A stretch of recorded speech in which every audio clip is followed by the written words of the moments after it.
হুসাইন বলেন, ইয়া রাসূলুল্লাহ, আমার নানি তো সেই নানি যেই নানির কবরের প্রশ্ন আল্লাহ নিজে দিয়ে দেয় উত্তর।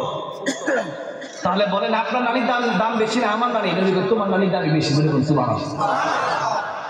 ইয়া রাসূলুল্লাহ,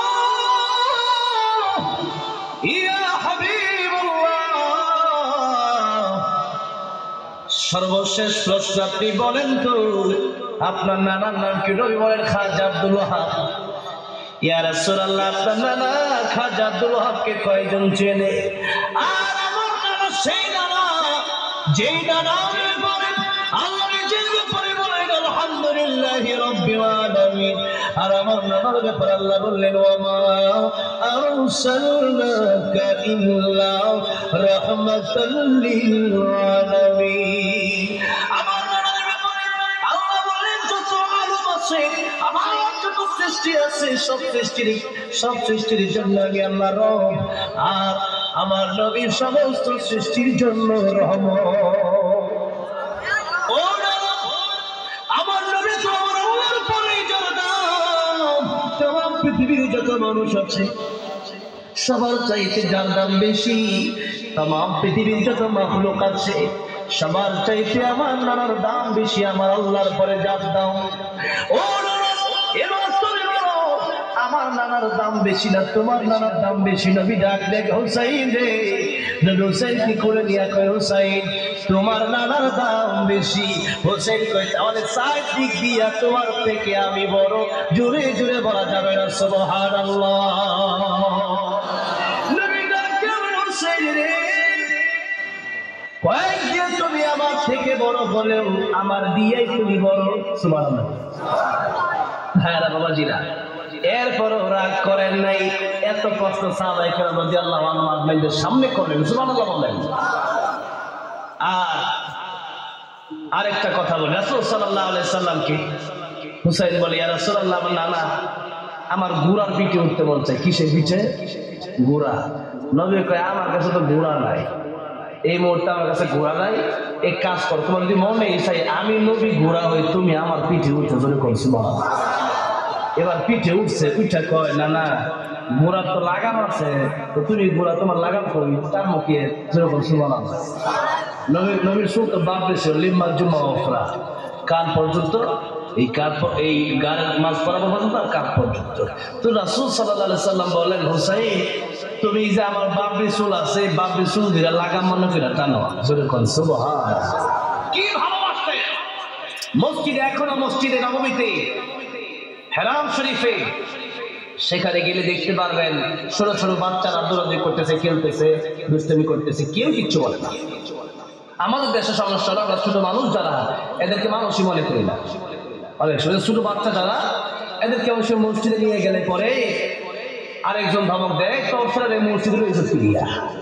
যেরকম ঠিক লাগে ঠিক এত দুষ্টামি করে খালি না। আমরা নামাজ শিখছি কোন জায়গা থেকে? একটা বাচ্চা যখন ছোট থাকে তখন কাদামাটির মতো থাকে, তারে আপনি যা শিখাবেন সে তাই শিখবে। আর ও বড় হয়ে গেলে পরে আপনি হুজুর ছেলেটা ভালো করতে পারলাম না, আপনি আগে চেষ্টা করলেন না কেন? আপনি আগে তার মানুষই মনে করেন। ওরে মঞ্চে সিনেমা একটা ধরা গেছে, মঞ্চে নাটক দেন, তো বাবা কার্টুন দেখো, কার্টুন পাবেন দিদি, কার্টুন দেখছো, এটা কার্টুন দেখে আমার কার্টুন লাগা পরে এই নাটক দেখি, পরে নাটক দেওয়া পরে সিনেমা দেয়। এবার শুনে সিনেমা হিলে গিয়ে এবার কথা ওই নায়ক রে, এত বড় নায়ক, তার নায়িকাটাকে আমিও নায়ক করি কেন? ছোটবেলা আপনি কোরআনের আলোচনা শুনতে বলেন না, আমি তো ছোটবেলা আল্লামা সাইদুর রহমাতুল্লাহ ওয়াজ শুনতাম, কারি আব্দুল বাসাত রহমাতুল্লাহ ওয়াজ শুনতাম, আনফিরাজ রহমাতুল্লাহ গজল শুনতাম, যার কারণে তিনটাই আমি পারছি আলহামদুলিল্লাহ বলে। অনেকে আছে ওয়াজ করে কিন্তু কেরাতে এরকম কষ্ট হয় বা এরকম শিখতে পারে নাই।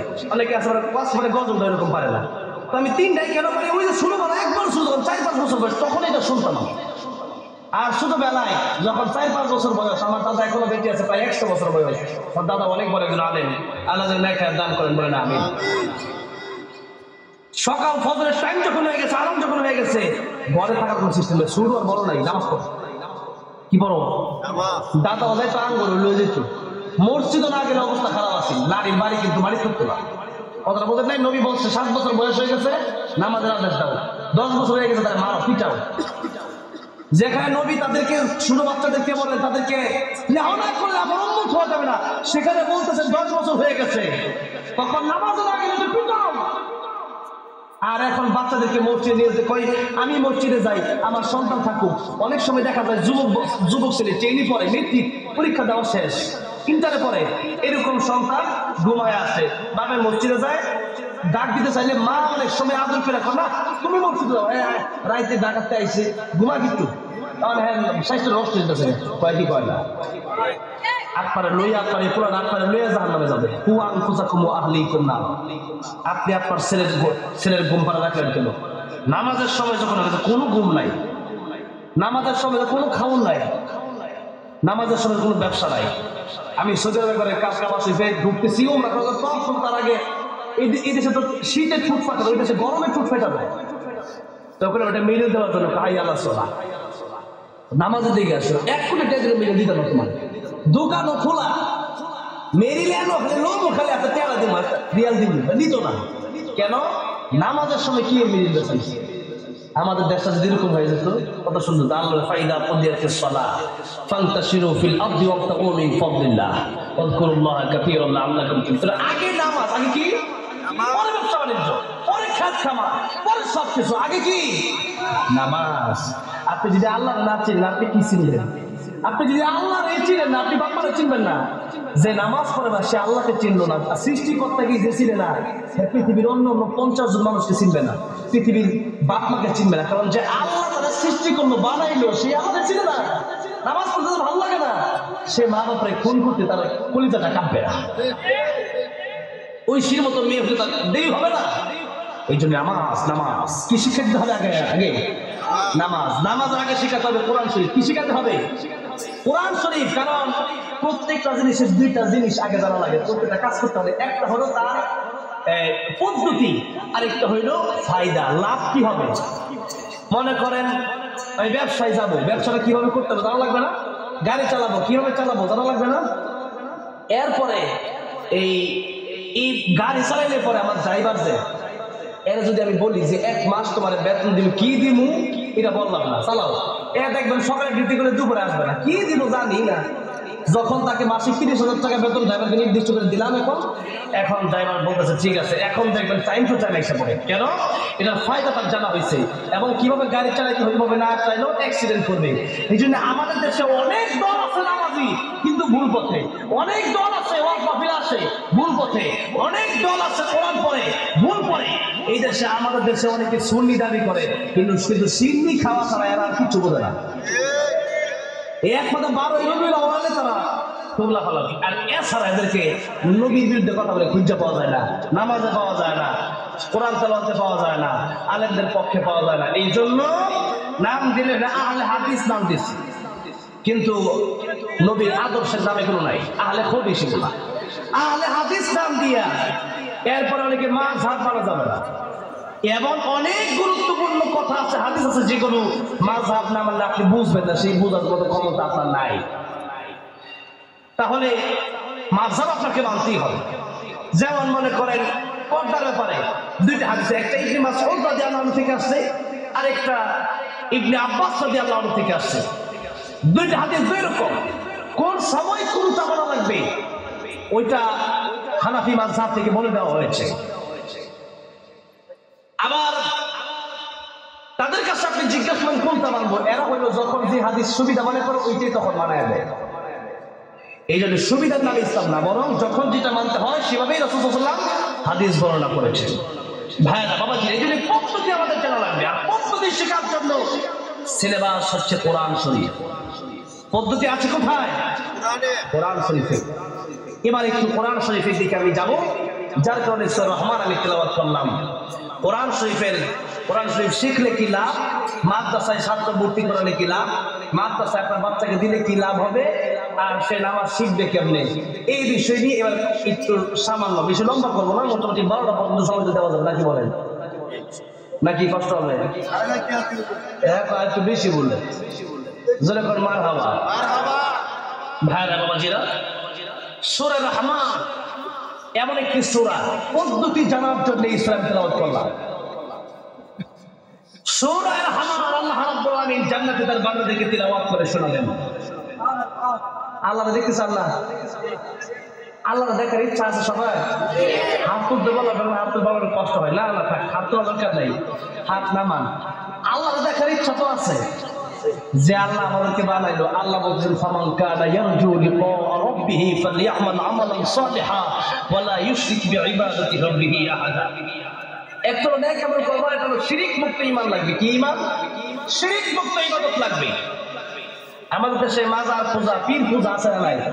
কালকে জামালপুর যেতেছে ওয়াজে, হঠাৎ করে দেখি মানুষ আমি কি হয়েছিল বক্সিগঞ্জের একটু আগে, না বক্সিগঞ্জের পরে, তো সেখানে কুড়িগ্রামের ওমারে থানার একটু আগে, রাজীবপুরের আগে, সেখানে বিশাল এক মাজার, সেখানে দিই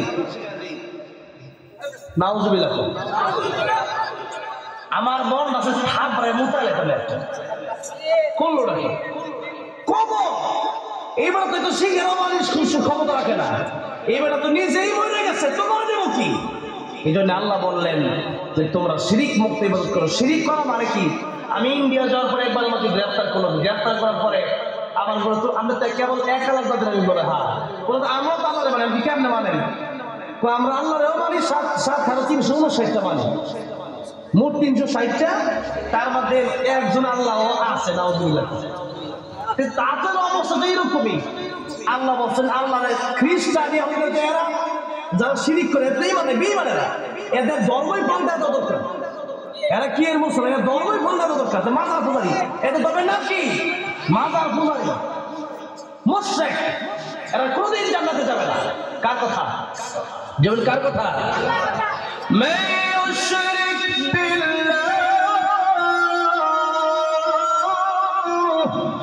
فقد حرم الله عليه الجنة ومأواه النار।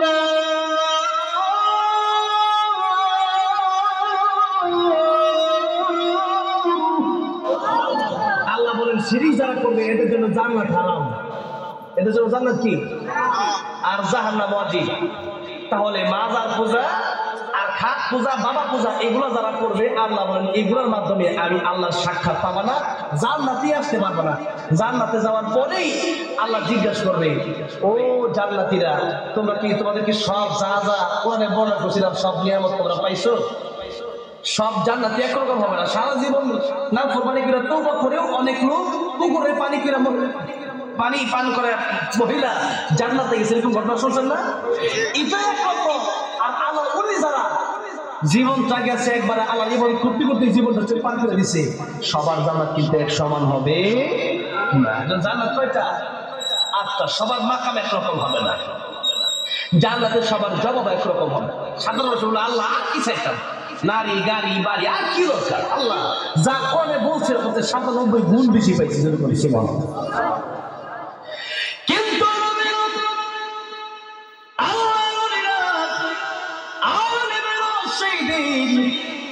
তারা বলবে আল্লাহ কিচ্ছু পাই নাই, এগুলা দিয়ে আমাদের হবে না। আল্লাহু আকবার বলেন। আব্দুল কাদের জিলানী রহমাতুল্লাহ আলাইহি বলতেন, জান্নাতুল দোজখ সে ইয়া রব্বি क्या करो, जन्नतों दोज़ख से या रब्बी क्या करो, आरज़ू है मैं तुझसे देखा करो, आरज़ू है मैं तुझसे देखा करो।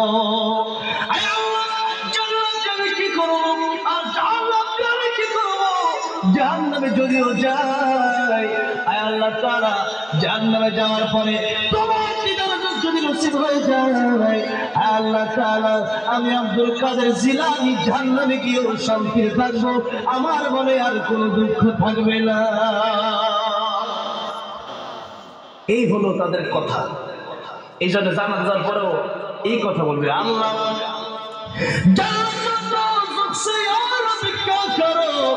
आरज़ू है मैं तुझसे देखा करो, আল্লাহ জান্নাত দিয়ে কি করবো, জাহান্নাম দিয়ে কি করবো, তোমার দিদার পাওয়ার আগ পর্যন্ত এমন ঠান্ডা হবে না। জুড়ে জুড়ে বল আল্লাহু আকবার। তখন আল্লাহ রাব্বুল আলামিন জান্নাতীদের সামনে উপস্থিত হবেন, সরাসরি দেখা দিবেন। আর তো জুড়ে বল সুবহানাল্লাহ। আল্লাহ সুন্দর কম না বেশি? এই দুনিয়ার সৃষ্টির শুরু দেখে মানুষ পাগল হয়ে যায়, ঠিক থাকতে না আব্বা হ্যাঁ বিয়ে না করে দিলে আমি বাইকই থাকতাম। আরে যুবকেরা কথা বলেন, এমন পাগল আত্মহত্যাও করে, আত্মহত্যা করা হারাম। কবিরা গুনাহ করতে করতে বলে জাহান্নাম নিশ্চিত। আপনি জাহান্নামে, আমার দেশে তো একদিন দেখলাম এক লোক যে লা ইলাহা ইল্লাল্লাহ মুহাম্মাদুর রাসূলুল্লাহ খুশ, ঠিক না? হ্যাঁ, বিসমিল্লাহ কে মদ খা, ঠিক তবে ঠিক কর।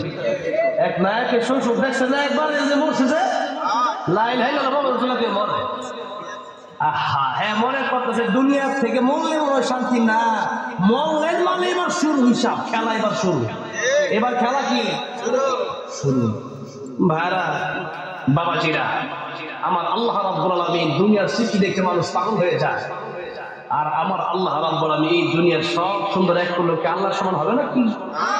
আল্লাহু আকবার বলে। হ্যাঁ বাবাজিরা, সেই দিন আল্লাহ রাব্বুল আলামিন সূরা রহমান তার বান্দাদেরকে তেলাওয়াত করে শোনাবেন, জুড়ে বলেন সুবহানাল্লাহ। তো এই সূরার শুরুতে আল্লাহ রাব্বুল আলামিন আর রহমান, আর রহমান মানে দয়াময় আল্লাহ। আর রহমান মানে কি? আর রহমান মানে কি? দয়াময় আল্লাহ, যিনি আমাদের প্রতি দয়া করছেন, করুণা করছেন, মেহেরবানি করছেন, মায়া করছেন, করুণার আধার তিনি আমাদের উপর কি করছেন? দয়া। কি করছেন? এখন আল্লাহ রাব্বুল আলামিন দয়া করছেন, যার কারণে কোরআন শরীফে এই সূরা রহমানে কোন আয়াতটা সবচেয়ে বেশি বলে না? হ্যাঁ, আল্লাহ বলেন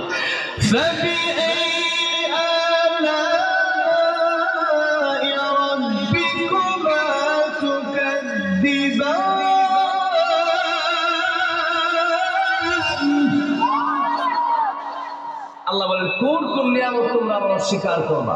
আছে কোন নিয়ামত অস্বীকার করা? ওয়াই তাউদ্দু নিয়ামাতাল্লাহি লা তুহসুহা। আমি আল্লাহর নিয়ামত গণনা করে তোমরা শেষ করতে পারবা না। এই যে এখানে বসে আছেন, এটা কার নিয়ামত? শ্বাস প্রশ্বাস। আমাদের একটা ছোট ভাই আমার কালিক কয়েক জায়গায় এক্সটেন্ড করছে কৃত্রিম শ্বাস প্রশ্বাসের মাধ্যমে। ডাক্তার বলছে 5% বাঁচবে না, মরে যাবে। তা আমরা সেরকমই ধরে নিলাম। কিন্তু আমার মাদ্রাসায় কোরআন খতম করে না, সবার কাছে দোয়া চাইলাম, ছেলেটা খুব ভালো, আপনার দোয়া করেন। তো এখন দোয়া যখন করলাম, একদিন পরে ডাক্তার বলতেছে এখন 95% বাঁচার সম্ভাবনা আছে। কেউ যেটা পারে না পারে কে? কেউ যেটা দেয় না দেয় কে? কেউ যেটা শোনে না শোনেন কে? আল্লাহু আকবার। ভাইরা বাবাজিরা, তো আল্লাহ বললেন আমার নিয়ামত গণনা করে শেষ করতে পারবা না। সেখানে তাকে হাসপাতালে নিয়ে যাওয়ার পরে কৃত্রিম শ্বাস প্রশ্বাসের ব্যবস্থা করা হলো। একদিন মানুষ যখন আইসিইউ থেকে শ্বাস প্রশ্বাসের কষ্ট করে ব্যবস্থা করা হয়, দৈনিক লক্ষ লক্ষ টাকা বিল চলে যায়। আর আমাদের কাছ থেকে যদি আল্লাহ বিল চাইতো, দেওয়ার মতো ক্ষমতা কারো আছে? যে শ্বাস নেওয়া এটা বন্ধ গেলেন তো 5 মিনিট পারবেন? কেউ পারবে না। আল্লাহ বলেন পারবা না, সুতরাং আমি আল্লাহ শুকরিয়া আদায় করো। আমি আপনাদের কাছে টাকা চাই না, পয়সা চাই না, নামাজ পড়ো, 5 বার নামাজে যাও, একটু আমি আল্লাহর স্মরণ করো, তাতেই আমি আল্লাহ খুশি। শুধু খুশি না, কিয়ামতে এমন জান্নাত দেব যেই জান্নাত অনন্তকালের জন্য দিব, কোনোদিন বের হবো না। জান্নাতে দিলে কি আল্লাহ বের করবে কোনোদিন? বলবো একটা ঘটনা হাদিস শরীফ থেকে। রাসূল সাল্লাল্লাহু আলাইহি ওয়াসাল্লাম বলেছেন সর্বশেষে যেই ব্যক্তিটাকে গজল টান দাঁড়িয়ে চলতেছে, গজল টান দিন যে কথাটা বুঝছেন? গজল দিয়ে আমার ওয়াজের ভিতরে মিল হইতে হইব। ওয়াজে যদি বুঝে যায় গজল আইসি এই বিষয় ভিত্তিক, তখন সেই গজল গামা গেল নাহলে তো একটা গজল ওয়াজ করে দেবো। হ্যাঁ দেখেন না, গজল আমার ওয়াজের গজলের সিস্টেম হইলো ওয়াজ করতে থাকি, করতে করতে যখন ওই বিষয় ভিত্তিক গজল মনে আসে পরে আমার আল্লাহ দিয়ে দেয়, তখন ওইটা দেয়। এটা গজল বললেন। এখন গজল ওয়াজ করতে রহমানের গজলে গেলাম, যাও ও নবী কোথায় আছো তুমি, তোমার সারা ভালো লাগে, নবী রোজা শরীফ দেখে মন বলে না। তো এই গজল এগুলো লাইন ঠিক, লাইন তো ঠিক রাখতে হবে নাকি বলে? লাইন ঠিক রাখতে হবে ভাইয়েরা বাবাজিরা। তাহলে আল্লাহ রাব্বুল আলামিন বলছেন তোমরা আমার কোনো নিয়ামত অস্বীকার করতে পারবে না। দুনিয়াতে যা দেখতেছি সবই কার নিয়ামত? জোরে কোন কার? আল্লাহ। ভাইয়েরা আমার বাবাজিরা, এবার আল্লাহ বলতেছেন যত নিয়ামত তোমাদেরকে আমি দিলাম, আর রহমান দয়াময় আল্লাহ, সবচেয়ে বড় নিয়ামতের নাম আল্লাহ প্রথমেই বলে দিলেন আল্লাহ আল কোরআন। সবচেয়ে বড় নিয়ামতের নাম হলো কোরআন শরীফ।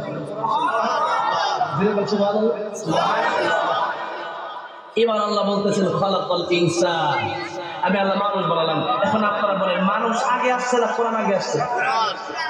আমরা জন্মগত ভাবে আর কি জন্ম হয়েছে আগে না কোরআন শিখছি আগে? আগে জন্ম হয়েছি পরে তো কোরআন বুঝতে পেরেছি। কিন্তু আল্লাহ বলেন না, জন্ম হইলেই আসল মানুষ হওয়া যায় না। আসাদ নূর মানুষ, তাসলিমা নাসরিন মানুষ, কিন্তু তারা মানুষ হয়ে একেবারে কুকুরের চেয়ে খারাপ। ঠিক না ঠিক? যারা আল্লাহর কোরআনের বিরুদ্ধে কথা বলে তারা প্রকৃত মানুষ নয়, বরং জানোয়ারের চেয়ে খারাপ। ভাইরা বাবাজিরা, এই জন্য আল্লাহ বললেন, আল্লাহ কোরআন আগে শিখাইলাম, কোরআন খালাকাল ইনসান পরে বানাইলাম মানুষ। তার মানে আল্লাহর কথা অনুযায়ী বোঝা যাচ্ছে প্রকৃত মানুষ হতে হলে আগে কোরআন শিখতে হয়। আগে কি শিখতে হয়? কি শিখতে হয়? কোরআন শিখতে হয়।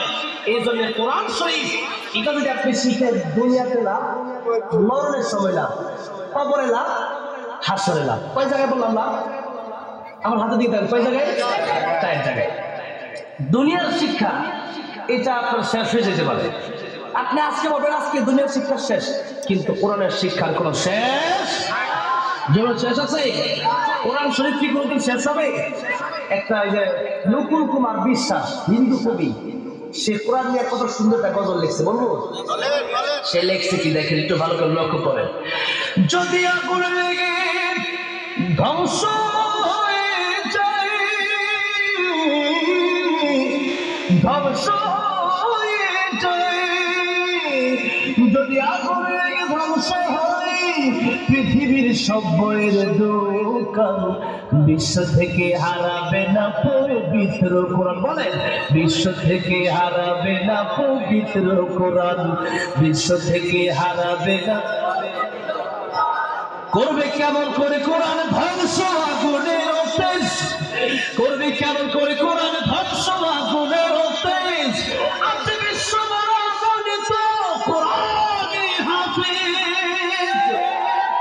এই মানুষ থেকে যে ছাত্র এই মাঝে পড়ছে 10 জন হাফেজ আছে, আলহামদুলিল্লাহ বলে। তাহলে এই পৃথিবীর অন্য যত গ্রন্থ আছে, অন্য গ্রন্থের হাফেজ নাই, কিন্তু এই গোটা কোরআন শরীফ 30 পারা বিনা লোক পায় শুনে দিতে পারবে, এরকম বাংলাদেশে অসংখ্য গ্রন্থের হাফেজ আছে না নাই? আর পুরো পৃথিবীতে যত হাফেজ আছে সব হাফেজের চেয়ে আমার বাংলাদেশের হাফেজ ছাড়া, যেরকম আলহামদুলিল্লাহ। বাংলাদেশে হাফেজ যা মানে যারা 1 নম্বর হয় বিদেশি, কি এরা বাংলাদেশের হাফেজ 10 নম্বর হইতে পারবে? কথাটা বুঝেন নাই মনে হয়। মানে মিশরে গিয়ে মনে করেন 1 নম্বর হয়েছে। বাংলাদেশে যদি 20 হাফেজ দেওয়া, মানে 500 হাফেজ দেওয়া হয়, সেখানে 10 নম্বর হওয়া কঠিন হয়ে যায়। কিন্তু বিদেশ গেলে অন্যান্য হাফেজরা বাংলাদেশের হাফেজ দেখলে কাপাকাপি শুরু হয়ে যায়। বাংলাদেশের হাফেজ আছে শেষ, আজকে খাওয়া নাই আর তাড়াতাড়ি খেলে বাদ। আল্লাহ আকবার। করবে কেমন করে কোরআন ধ্বংস আগুনের হতেছে, আছে বিশ্ব বরাবরে তো কোরআনে হাফেজ। তার ছবি আছে বলে গ্রন্থ, বাঁচাবে কোরআনের সম্মান, বিশ্ব থেকে হারাবে না পবিত্র কোরআন, বিশ্ব থেকে হারাবে না পবিত্র কোরআন। থেকে লাভে ঠিক সমাধান চাও যদি জীবনে, মরণে ফিরে যাও খোঁজে নাও, চোখ রাখো কোরআনে। বলেন না, ফিরে যাও খোঁজে নাও, চোখ রাখো কোরআনে, ফিরে যাও খোঁজে নাও, তবেই পাবে সুখ শান্তির ঠিকানা, তবেই পাবে সুখ শান্তির ঠিকানা। যদি মেনে নাও তুমি মনে প্রাণে সমাধান, সমাধান চাও যদি জীবনে, মরণে ফিরে যাও খোঁজে নাও, চোখ রাখো কোরআনে, ফিরে যাও খোঁজে নাও। এ বাণী সকলের নয় শুধু মুমিনের, যারাই চলবে মেনে ফল পাবে কোরআনের। এ বাণী সকলের নয় শুধু মুমিনের, যারাই চলবে মেনে ফল পাবে কোরআনের। হরি বলো কি বালাস্তি বলো, হরি বলো কি বালাস্তি বলো, অশান্তি দূর করে শান্তি আনে সমাধান, সমাধান চাও যদি জীবনে, মরণে ফিরে যাও খোঁজে নাও, চোখ রাখো করে। বলে না, ফিরে যাও খোঁজে নাও। কোন জায়গায় চোখ রাখতে হবে? আল্লাহ শিখতে পারো মানুষ হয়ে যাবা আর কোরআন যদি না শিখো আল্লাহ বলেন লাহুম কুলুবুন লা ইয়াফকাহুনা বিহা ওয়া লাহুম আ'য়ুনুন লা ইউবসিরুনা বিহা ওয়া লাহুম আযানুন লা ইয়াসমাউনা বিহা أولئك كالأنعام بل هم أضل أولئك هم الغافلون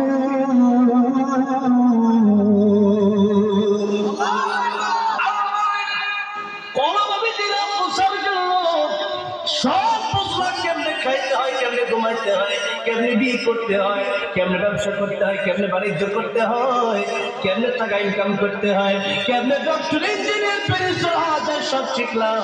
কিন্তু আমি আল্লাহ যে কোরআন শরীফ নাযিল করলাম দালিকাল কিতাবু লা রাইবা ফীহি হুদাল লিল মুত্তাকিন।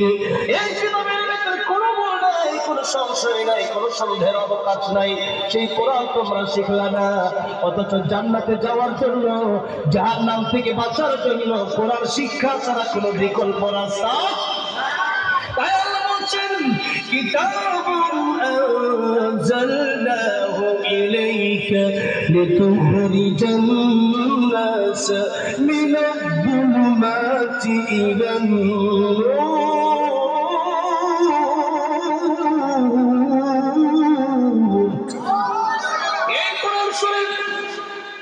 আমি এই জন্য নাযিল করলাম যাতে করে তোমরা অন্ধকারের পথ তথা জাহান্নামের পথ থেকে বেঁচে জান্নাতের পথে যেতে পারো। আল্লাহ বললেন সব বুঝলা, সব শিখলা, কোরআন শিখলা না, কাল আনআমি বাল হুম আযাল। শুধু কুকুর নয়, বিড়াল নয়, শুকর নয়, বরং তার চেয়ে নিকৃষ্ট কারণ হলো আসহাবে কাফের কুকুরটাও আল্লাহর তরি জান্নাতে যাবে, আর আমি আপনি মানুষ হয়ে যদি জাহান্নামে যাই আমার মতো অধমার কেউ।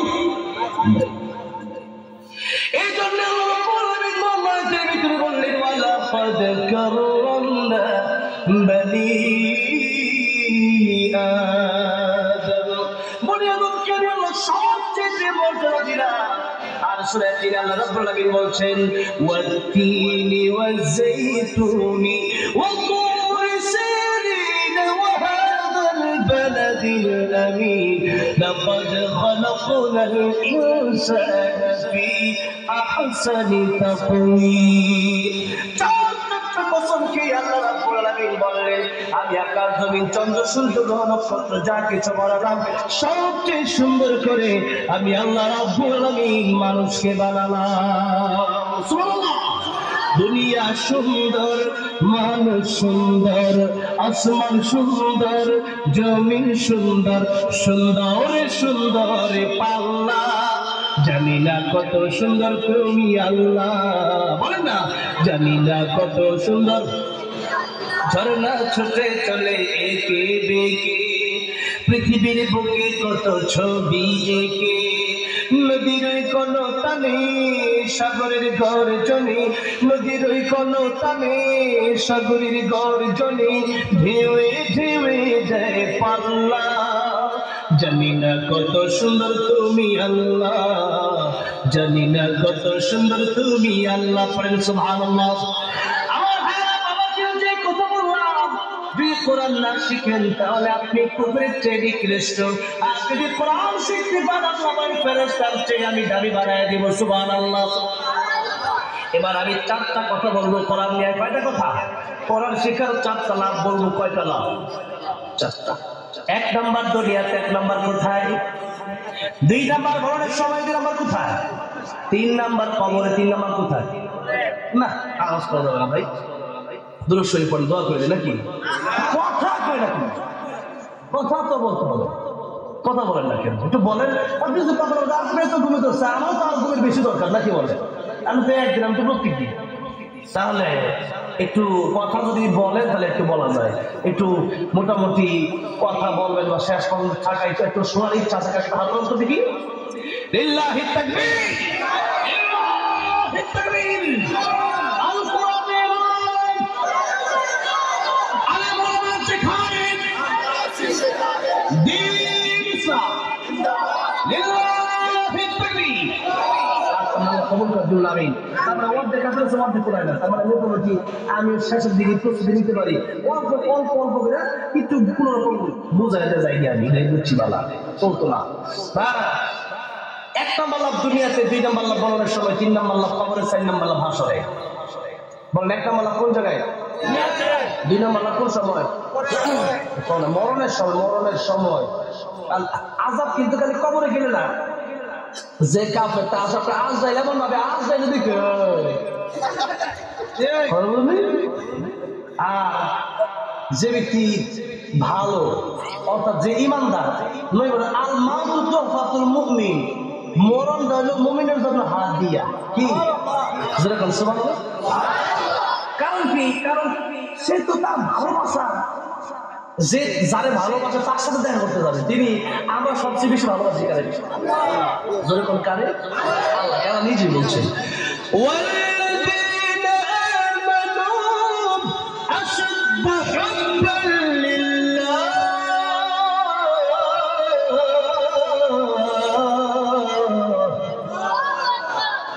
ইমানদার যারা মুমিন যারা এরা সবচেয়ে বেশি ভালোবাসে আমার। তো আল্লাহ যেহেতু সবচেয়ে বেশি ভালোবাসে সে তো চিন্তা হবে মরলে তো আমার আল্লাহর সাথে দেখা হবে। ইমানদার যদি কেউ মরতে পারে তাহলে আল্লাহর সাথে কি হবে? দেখা হবে। তখন ফেরেশতারা আয়েশা বলে তোমার নিতে আসছি, জানো কার কাছে যাবা? তুমি সেই আল্লাহর কাছে যাবা যে আল্লাহ তোমার সবচেয়ে কাছের বন্ধু। যেরকম সুবহানাল্লাহ, আমাদের কাছের বন্ধু কে? যখন কে আল্লাহ বলেছেন কে কে বন্ধু হবে, দেখেন আল্লাহ কি বলে ইন্নামা ওয়ালিয়ুকুমুল্লাহ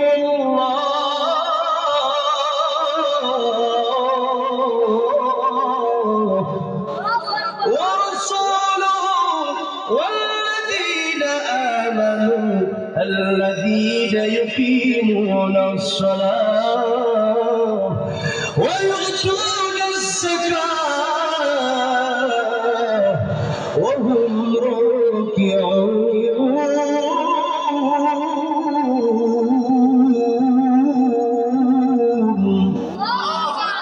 আল্লাহ বলে বন্ধু হবে কয়জন? তিনজন। জোরে কয়জন? কারণ হলো সুহবতে সালেহ তোরা সালেহ কোনা, সুহবতে তালেহ তোরা তালেহ কোনা, সৎসঙ্গে স্বর্গবাস, অসৎসঙ্গে সর্বনাশ। বিড়িরা খায় লাগে বন্ধের কথা ছোটটা বিচ্ছি এটা যে মাঝে ওদের তুই একটু খাবি নি, তুই আমার বন্ধু আমি খাবো তুই খাবি না, কেমন দেখা যায়? বিড়ির ফাঁসারা দেখে তুই একটু খা। ওইটা তো ওই দিন যে বিড়ি খাওয়া শিখছে। আমার বাড়িতে একদিন বাড়ির আসে 5-7 মাস বিয়ে হবে, তো পোলাপান কয়টা গেছে, পোলাপান কয়টা গেছে, এরা মদ খাবে। কি খাবে? আরে দুর্গণ কি খাবে? মদ খাবে। হালাল না হারাম? আর মধু হইল হালাল। কি হালাল? যেটা হইল হারাম বিয়া হইল হালাল। আল্লাহ রাব্বুল আলামিন প্রত্যেকটা সিস্টেমই রাখছে, হারাম ভাবে সব সিস্টেমই আছে। আপনি যদি বুঝেন না পর্যন্ত হারামের দিকে যাবে। এই কথা থেকে আমি সেই দিকে যাব, সেটা হচ্ছে দুনিয়ার কি লাভ। প্রথমে এতটুকু বলে বন্ধু হবে তিনজন। 1 নম্বর আল্লাহ, 2 নম্বর রাসূল, 3 নম্বর ইমানদার। এছাড়া আর ইমানদার কারা? সব ইমানদার না, কারণ ও সব ইমানদার তো আর এরা হইলো মানে আমাদের দেশে নামে মুসলমান বেশি, কাজে মুসলমান কম। ঠিক না ঠিক? সাপ্তাহিক মুসল্লি বেশি, ঈদের মুসল্লি বেশি, আর 5 সপ্তাহ মুসল্লি নাই। ঠিক আছে ঠিক? ভাইরা বাবাজিরা, তা আমার বললো মদ খাও, আর চলো মদ খাই। তা আমি ধরবো না, আমি এসব হাবুজ 10 সালের পরে ঘটনা। আমি কাইমালার কোরআন শিখছি, মদ খাবার লেগে শিখছি। তোরা মদ খা, আমি খাইতাম। পরে হেরা মদ খাবার লেগে গেছে। আমার আরেকটা আস্তা একটু বইলে একটু চুমুক দিবি। আমি খাইতে কিরম জানিও না, খাইতামও না, কারণ আমার পৃথিবীর কেউ দেখবে না। আমি জানি আমার আল্লাহ ঠিক দিন। যেরকম কে দেখবে? এই শিক্ষাটা শুধুমাত্র কোরআনের শিক্ষা যার ভিতরে আছে সেই বুঝবে। পৃথিবীর কোন পুলিশ আমি আমার দেখতে না পারে, আমার বাপে আমার দেখতে না পারে, আমার মা আমার দেখতে না পারে, আমার আত্মীয় স্বজন এলাকা মানুষ আমার না দেখতে পারে, দুনিয়ার মানুষ কোনো মানুষ আমার না দেখতে পারে। আমি চুরি করতে যাবো, ডাকাতি করতে যাব, আমি যেই কাজই করতে যাই না কেন আমার দেখবে কে? এই ভয় যদি কারো অন্তরে থাকে, এই কোরআনের শিক্ষা যদি কারো অন্তরে থাকে, সে যত বড় অফিসারই হোক না কেন নামাজের সময় তার অফিস বন্ধ করে দেবে, চুরি করবে, ডাকাতি করবে, সুদ খাবে না, ঘুষ খাবে না। উমর রাদিয়াল্লাহু আনহু একদিন এক মরুভূমি দিয়ে যাচ্ছে। আমি 12টা পর্যন্ত চাইছিলাম কর্তা, কিন্তু এই কমিটি অনেক বাবা, যার কারণে আমার মন মানতেছে না যে তাড়াতাড়ি আমি শেষ করে কথাটা বুঝছেন। ওইটা চললে আমি কি করতাম, আমার একটা চলে।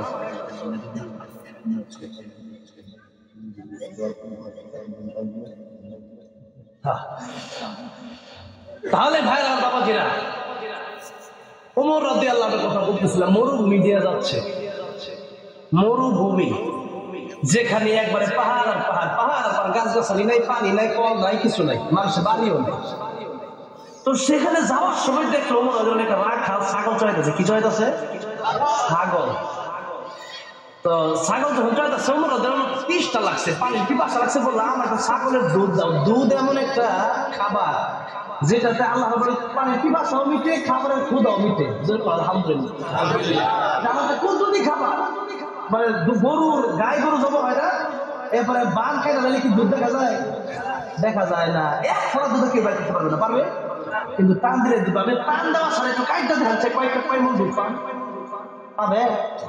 আল্লাহ আকবার বলে, আল্লাহ দিছে এই নিয়ামত, শুকরিয়া আদায় করবে ভাইরা বাবাজিরা। এবার ওমর রাদিয়াল্লাহু আনহু একটু দুধ দাও খাই। দুধ পান করে আমার খুব পিপাসা লাগছে।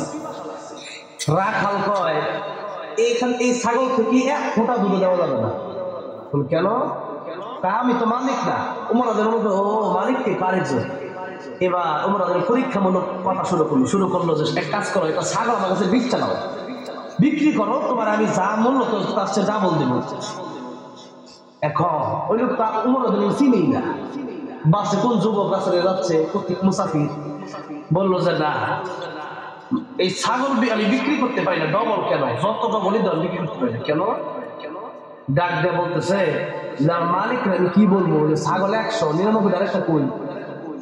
ওমর রাদিয়াল্লাহু আনহু বলতে তুমি গিয়া কইবা যে আমার ছাগল বাঘে খেয়ে লাগছে। ওই সময় এরকম ছিল, বাঘে ছাগল দিন সারা রীতিমতো নিত। রাখাল ডেকে বলল যুবক, আমি তো আমার মালিককে জবাব দিয়ে করিয়ে পথ পেয়ে যেতে পারি, কিন্তু আমার বকরির মালিক যে আছে ওই মালিকের আরেকজন মালিক আছে আমার আল্লাহ। সেই আল্লাহর কাছে আমি কি জবাব দেব? কিয়ামতের ময়দানে একদিন তো ঠিকই আল্লাহর সামনে আমাকে দাঁড়াতে হবে। একটা বকরির জন্য যদি আমার জাহান্নামে যেতে হয়, এই বকরি তুমি কোটি কোটি টাকা দিলে আমি বকরি বিক্রি করব না, কারণ আমি এই মালিককে যত বেশি ভয় পাই তার চেয়ে বেশি ভয় পাই এই মালিকের মালিক আমার আল্লাহকে। জোরে জোরে বলেন সুবহানাল্লাহ। যাদের হৃদয়ে আছে আল্লাহর ভয় তারা কবু পথ ভুলে যায় না। আল্লাহর প্রেম ছাড়া এই দুনিয়ায় কারো কাছে কোনো কিছু চায় না। রাতের আধারে জোড়াছে জগতের দু চোখের স্রোতে নদী যেন বয়, ছলনার হাত ছানি যতই আসুক পিছনে ফিরেও তাকায় না। যাদের হৃদয়ে আছে আল্লাহর ভয় তারা কবু পথ ভুলে যায় না। আল্লাহর প্রেম ছাড়া এই দুনিয়ায় কারো কাছে কোনো কিছু চায় না, ঠিক না? এই জন্য কোরআন যদি আপনি শিখেন, যারা কোরআন শিখেছে তারা জানে তাদের ভিতরে এতটুকু ভয় অন্তত আছে যে এই পৃথিবীর মানুষ আমি গুনাহ করলে দেখবে না, কিন্তু ইত্তাকুল্লাহ আমার আল্লাহর ভয় আমার অন্তরে রাখতে হবে।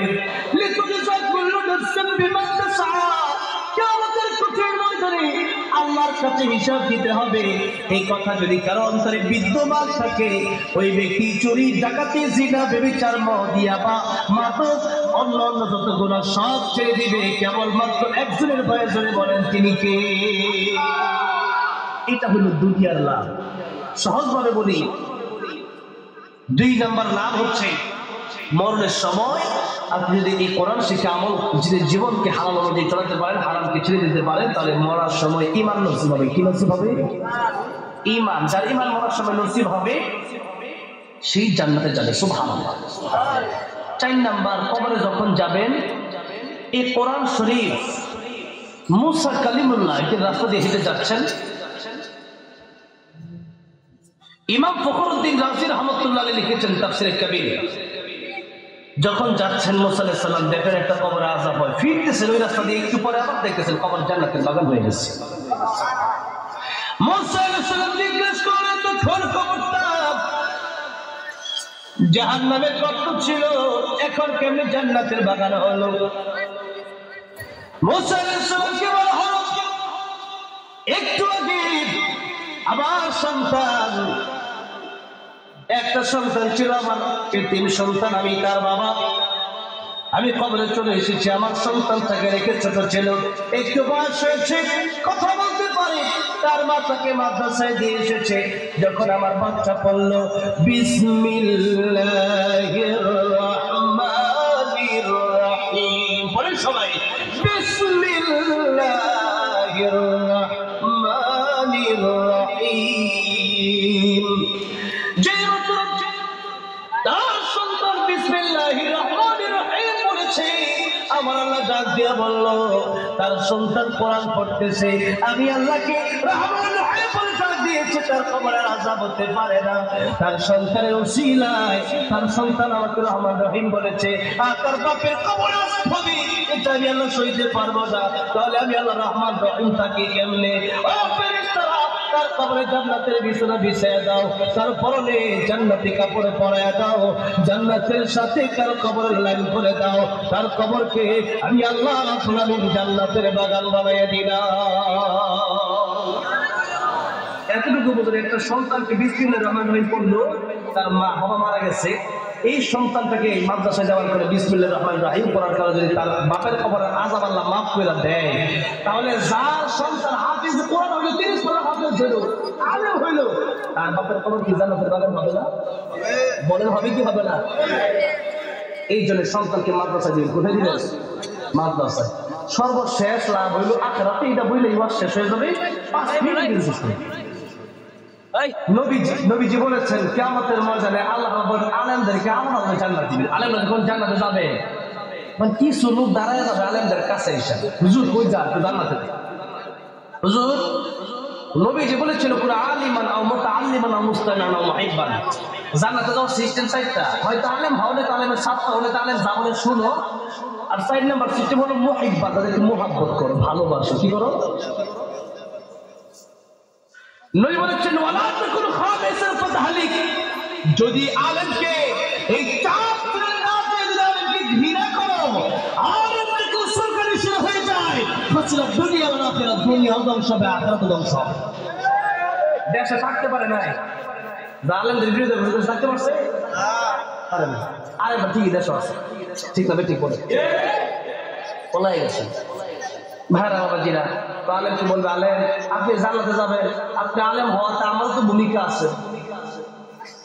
নবীজি বলেছেন এটা যে 1 গ্লাস পানি পান করাইছিল দুনিয়াতে, তার কারণে 1 গ্লাস পানি যে পানি যেটা বলবে যে আপনাকে মুহাব্বত করে 1 গ্লাস পানি পান করাইছিলাম, এই জন্য আজকে কিয়ামতের ময়দানে আপনার কাছে একটু বলেন যে আল্লাহ আমারও জান্নাত দেয়, যেরকম সুবহানাল্লাহ। আর আল্লাহ একবার তাকে জান্নাতের টিকিট দিবে, আল্লাহ কোনোদিন জান্নাতের টিকিট তার কাছ থেকে ক্যান্সেল করবে না। সুবহানাল্লাহ বলেন।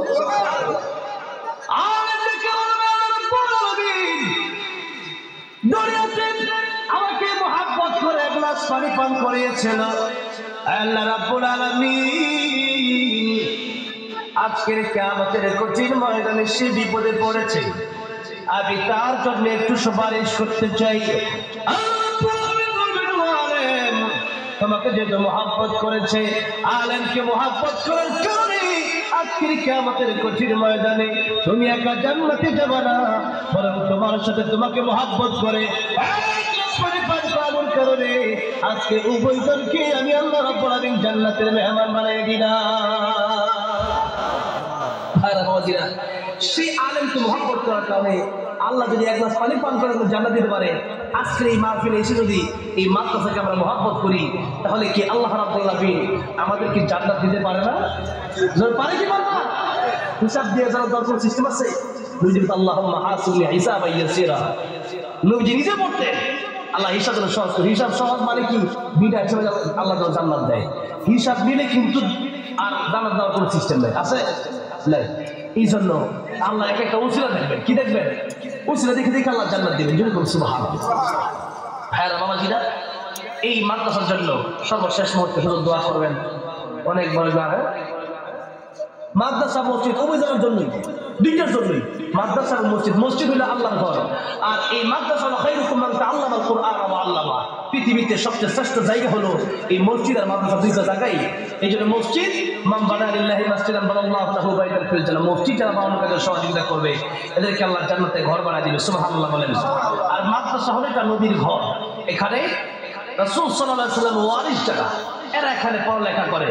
এই জন্য এই মাদ্রাসা মসজিদে কোরআন শরীফ 30 পারা, কমপক্ষে 30 জন লোক আমি চাই। তাহলে একটা হাজার টাকা করে 30 জন ব্যক্তি একটা হাজার টাকা করে দেবেন। প্রথমে কি দিবেন 1000, সেই বরকতময় হাতটা দেখতে চাই।